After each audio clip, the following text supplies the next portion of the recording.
3 days. That's how long my daughter had been asking me not to come visit. Dad, we're still unpacking. It's a mess here. Just wait a little longer.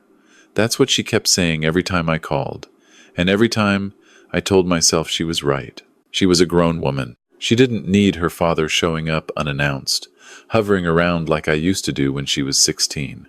But on the morning of the 4th day, something shifted in me. I can't explain it the way a doctor would. I just know that I woke up at 5:30 in the morning, sat on the edge of my bed in the dark, and felt something cold settle in my chest. Not worry exactly. Something older than worry. Something that had no name but felt very serious. My wife Margaret had passed 4 years earlier. Pancreatic cancer, quick and merciless. Since then, it had been just me in the house in Knoxville, Tennessee, and my daughter Celia down in Savannah, Georgia, where she and her husband Marcus had just bought their first house together. That was the reason she'd gone down new house, new life. A fresh start after 2 years of renting apartments that never quite felt like home. I retired from 31 years of civil engineering the previous spring. I had time. I had a running truck. I had a cooler I could pack with sandwiches and a thermos of coffee. There was no good reason I couldn't make the 5-hour drive down to Savannah to surprise my daughter with a visit, except she'd asked me not to. I sat with that for a while. Then I thought about the last time we'd spoken on the phone 2 nights before. She'd sounded tired in a way that didn't sound like unpacking boxes tired. She'd been quiet in the spaces between sentences. When I asked if everything was all right, she said, "Of course, Dad, everything's fine." But she said it just a little too fast. The way people say things when they've rehearsed the answer before the question was even asked. I packed the cooler. I locked the house. I pulled out of the driveway at 6:15 in the morning with the sun just starting to come up over the ridge. I stopped once for gas outside of Chattanooga and once more at a rest area near the Georgia state line. I made it to Savannah by 11:30. I had the address memorized. I'd looked the neighborhood up on a map several times because that's what I do. I study things before I arrive. Old habit from the engineering days. Know your terrain before you walk it. The neighborhood was a quiet one.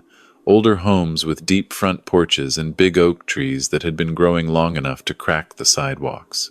The kind of street where people still check their mail in person instead of from their phones. I parked along the curb 2 houses down because I didn't want to pull straight into the driveway and startle anyone. I grabbed the flowers I'd picked up at a gas station outside of the city. Nothing fancy. Just a bunch of yellow sunflowers wrapped in plastic, the kind Margaret always kept in a mason jar on the kitchen windowsill. I figured Celia might like having something of her mother's sensibility in her new house. I was halfway up the front walk when the door opened. I expected to see Celia. Or Marcus. What I saw instead was a woman I didn't recognize. She was somewhere in her 50s, heavyset, wearing a green cleaning apron with a logo I couldn't read from that distance. She took one look at me, and her face went white. Then she stepped out onto the porch and pulled the door shut behind her quickly, deliberately, like she was sealing something inside. "Don't come in," she said. Her voice was low and very controlled. "Please, don't go in that house right now." I stopped walking. "Excuse me? Who are you?" "My name is Dolores. I clean for the family." She came down 2 porch steps toward me and lowered her voice even further. "Are you her father? You look like her. Are you Celia's dad?" Something dropped in my stomach. "Yes. What's happened?" She looked behind her at the door, then back at me. "I found her this morning when I came in. She was on the kitchen floor. I've already called 911. They're on their way. She's breathing." But Dolores stopped. She pressed her hand flat against her sternum like she was trying to hold herself together. "Something is very wrong with her. I don't know what. But something is very wrong. I don't remember walking past her. I don't remember opening the door. What I remember next is standing in the kitchen doorway and seeing my daughter lying on the tile floor with a dish towel bunched under her head, her eyes half open, her skin the color of old ash. Celia. I went down on my knees beside her. "Celia, it's Dad. I'm here. Can you hear me?" She moved her lips. Nothing came out that I could understand. "The ambulance is coming," Dolores said from behind me.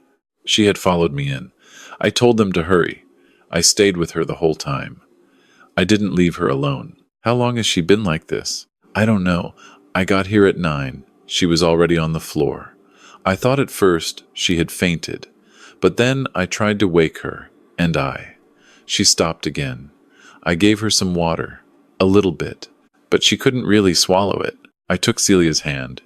It was cold. Her pulse, when I found it at her wrist, was there, but thin and unsteady, like a radio station fading in and out. I stayed on the floor beside her until the paramedics came. They worked fast. There were 3 of them. They asked me questions I answered without fully hearing myself answer. I watched them check her eyes, hook up a monitor, start a line in her arm. One of them, a young woman with red hair, pulled back tight, looked up at me and said, "Sir, do you know if she has any medical conditions? Any medications she takes regularly?" "Not that I know of," I said. "She's 34. She's healthy. She's never had anything serious." The red-haired paramedic looked at her partner. Something passed between them that I couldn't read. They took her to Memorial Health University Medical Center. I followed behind the ambulance the whole way, gripping the steering wheel with both hands, saying nothing. There was nothing to say that would have helped anything. At the hospital, they brought me to a waiting area and told me someone would come speak with me soon. I sat in a blue plastic chair under fluorescent lights and stared at the wall and thought about Margaret. About how I had sat in a waiting room, not unlike this one 4 years ago, and had also been told someone would come speak with me soon. About how that conversation had ended. I called Marcus. He answered on the second ring. "Hey Frank, what's up? Where are you right now?" A pause. "I'm at work." "Why? What's going on?" "Celia's in the hospital. I'm at Memorial Health. You need to come now." Another pause, longer this time. "What? What happened? Is she okay?" "I don't know yet. They're with her now. Just come, Marcus. Come right now." He arrived 45 minutes later. He came through the sliding doors in his work clothes, business casual, a blue button-down, slacks, and his face was tight in the way faces get when a person is trying very hard to look more concerned than they are. I noticed it, but I didn't know what to do with it, so I filed it away the way I've always filed things that don't immediately make sense. You store them.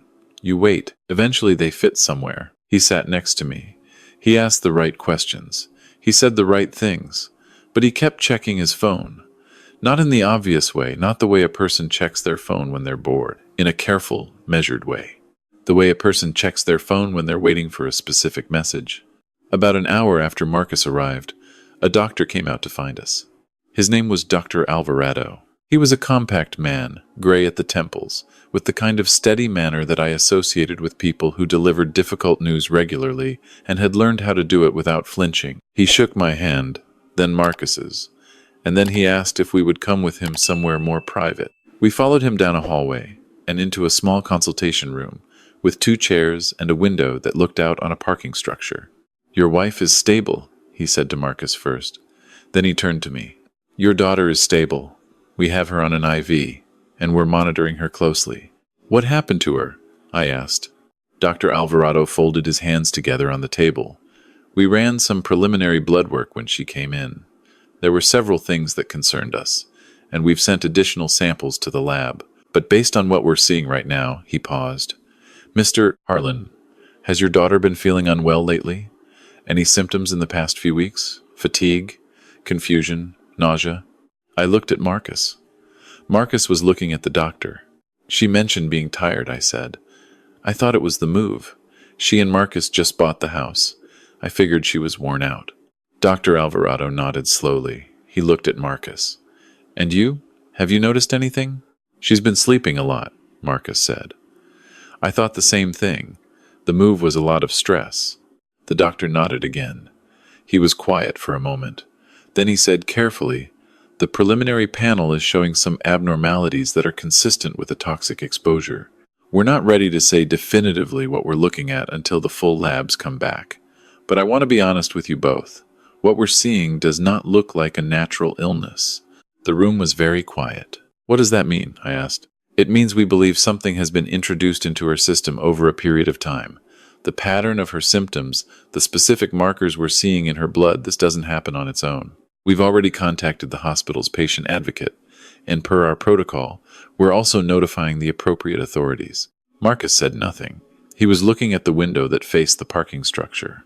I looked at him, He turned to me a half-second later, and his face was arranged in an expression of appropriate shock. "My God," he said, "what does that mean? Someone did this to her?" "That's what it appears," Dr. Alvarado said. Marcus put his face in his hands. I watched him do it. That night, I sat in the hospital while Celia slept. The nurses let me stay past regular visiting hours. I pulled the chair close to her bed, and I held her hand, and I watched her breathe. And every time her chest rose and fell, I felt something in me loosen a little. She was here. She was still here. Around midnight, a detective came to the hospital.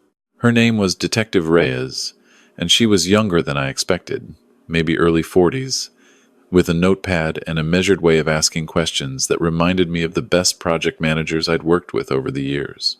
Methodical, never leading, listening more than talking. She told me the toxicology results had been expedited given the circumstances. They had found evidence of a compound in Celia's blood consistent with long-term exposure to a prescription anticoagulant, a blood thinner, not prescribed to Celia, administered in small amounts over what they estimated to be several weeks. Enough, over time, to be seriously dangerous. Enough, eventually, to be fatal. Someone had been poisoning her slowly, Detective Reyes said. It wasn't a question. Yes, I said. That's what you're telling me. We'd like to speak with her husband. He's here, I said. He's in the waiting room. I watched from down the hallway as Detective Reyes walked into the waiting room where Marcus was sitting with his phone in his hands. I want to tell you I knew for certain in that moment, but I didn't. I had suspicion, the cold, heavy, shapeless kind. I had the things I had noticed and stored away, but I didn't have certainty. And there is a difference between those two things that I had spent enough years in courtrooms and conference rooms to understand very well. What I had was a father's instinct, and a father's instinct is not nothing. In the days that followed, Celia slowly improved. The medical team had caught at the anticoagulant, and they were able to treat her and stabilize her and begin the long work of clearing her system. She was confused at first, when she was lucid enough to talk. She didn't understand what had happened to her. She kept asking me where Marcus was. I didn't know how to answer that, because by the second day, the detectives had begun to find things. Dolores, the cleaning woman, had given her statement. She had been cleaning for the household for about 6 weeks ever since Celia and Marcus moved in. In that time, she had noticed certain things that she had told herself were none of her business.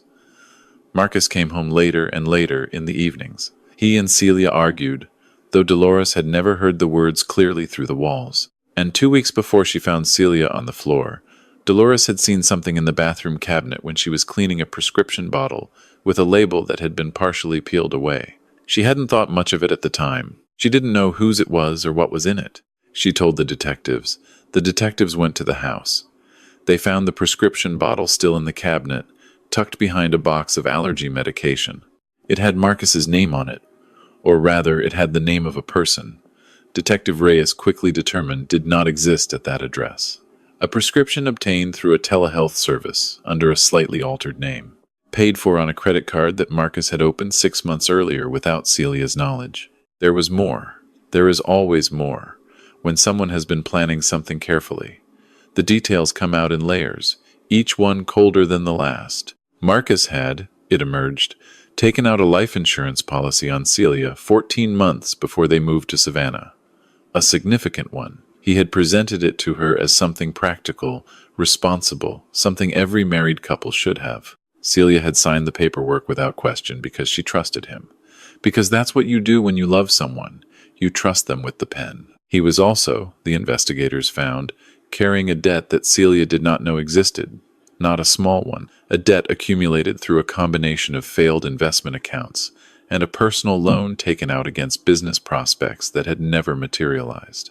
His salary covered their visible life comfortably. It did not cover what he owed beneath the surface. The house in Savannah, the new beginning, the fresh start, it had been purchased largely on the expectation of money that Marcus didn't have yet, money he was apparently intending to collect. When I understood all of this, when Detective Reyes sat across from me in a conference room at the police department and laid it out, piece by piece, I felt something I had not expected to feel. I had braced myself for rage. I know what rage feels like in my body. The heat of it, the way it narrows your vision to a single point. What I felt instead was an immense, overwhelming exhaustion, the kind that sits in your bones, the kind that comes from realizing how long a thing has been happening while you were somewhere else, not knowing. Marcus was my daughter's husband. I had shaken his hand at their wedding. I had bought them a cast-iron skillet as a housewarming gift when they moved into their first apartment. I had sat across from him at Thanksgiving tables and Christmas dinners and believed, without examining the belief too closely, that he was simply a man who loved my daughter. He was arrested on a Wednesday. I was not there when it happened. Celia was still in the hospital. She did not know yet. I was the one who told her. I had asked Detective Reyes if I could be the one to tell her. I felt strongly about it. I didn't want her to hear it from a stranger, no matter how professional or careful that stranger was. She was my daughter. She was Margaret's daughter. If something this large needed to be said, I wanted it to come from someone who would still be there after the words landed. I sat beside her bed.